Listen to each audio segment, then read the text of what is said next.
Hi, my name is May, and I have dissociative identity disorder, or DID. So what is DID? Dissociative identity disorder is a complex psychological condition where a person experiences two or more distinct personality states, also known as alters or parts. This disorder is a result of experiencing severe, repetitive, long-term trauma starting in early childhood. The intense and prolonged nature of this trauma disrupts normal brain development, causing the individual to struggle with integrating various aspects of their identity, memory, and consciousness into a single multidimensional self. As a result, the person's identity becomes fragmented, leading to the emergence of distinct and separate personality states. DID is, in essence, a coping mechanism, an adaptive response to protect the individual from the overwhelming psychological, emotional, and physical pain caused by traumatic experiences. These separate identities or alters can help the person manage the trauma and its effects, often allowing them to survive unimaginable situations. Today I'm going to be doing a little Q&A, just answering some of the most commonly asked questions I get about my DID. Starting off, I usually get asked, when was I diagnosed? So I actually was not diagnosed until a little over a year ago, and I am 34. So what are alters?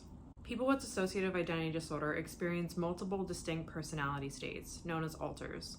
Each alter has its own appearance, which can differ from the body, as well as unique behaviors, memories, thought patterns, skills, and modes of expression. How many alters do I have? So currently I have 22 alters that I'm aware of, but I'm discovering new alters all the time. For example, just today in therapy, I discovered 2 new alters. So there's likely many more that I have that I just don't know about yet. How do alters get their names? So my alters tell me their names. They pick their own names, they tell me what they are, I do not name them. How do I identify new alters? So new alters come up for me a lot in therapy.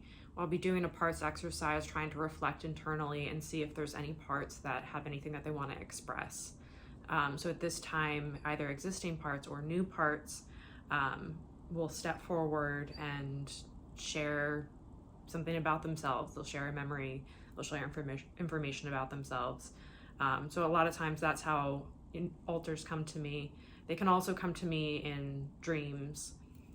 What pronouns do I use? So every alter in the system has their own unique pronouns. I, the host of the system, May, use she, they pronouns. When I'm referring to the system, I often will say we instead of I. Do I know what all my alters say and do? The short answer is sometimes. I'm a very blended system, which means that me, May, the host, is usually here in the front along with other alters. So there's multiple people all at once instead of a complete switch out between one or the other.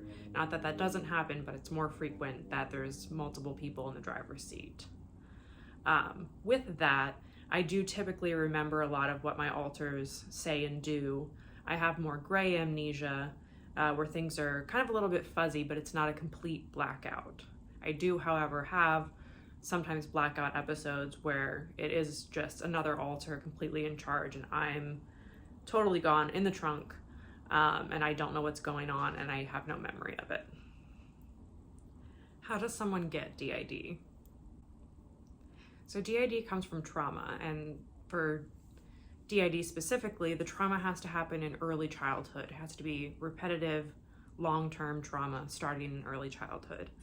Basically, this trauma needs to start before the ages of about 6 to 9. Around the ages of 6 to 9 is when your personality starts to fully form together into one.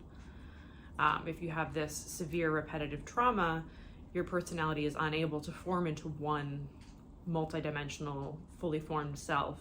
Instead, it stays split up into pieces to be able to cope with that trauma. That's all I have for today. If you like this video, you want to know more about DID, please like and subscribe. If you have any other questions you'd like me to answer, please leave them in the comments below. Stay tuned for part 2. I'm going to do a Q&A just all about relationships and DID. Thank you.